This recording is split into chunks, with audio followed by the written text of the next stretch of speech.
Brad Williams, Excel Prime, more on the workday, taking into account weekends. What else?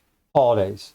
Here again, we have to consider the start dates. We have a project start date.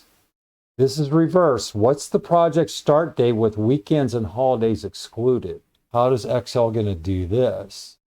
We're taking C5. We have project duration. We have a project start date. I'm going to change this to 5. We're going to see what's going to happen here. We know that's already 6 days.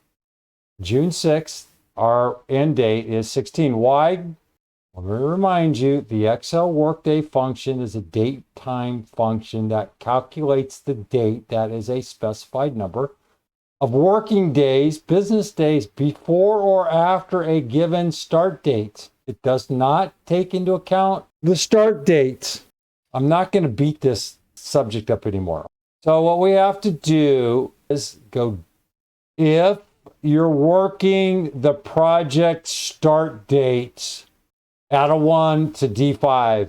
I don't want to go down this road. D5 plus 1. Only if you're working the project start date. Hey, well, just use your fingers. We're working on Thursday. We're working on Friday. No holiday. There's no holiday. We work Thursday. We work Friday. We work Monday. We work Tuesday. We work Wednesday. That's 5 days. You saw before it was 6 days because we don't count the project start date per Microsoft. Modify this. All I did was add a 1. I just copied it down.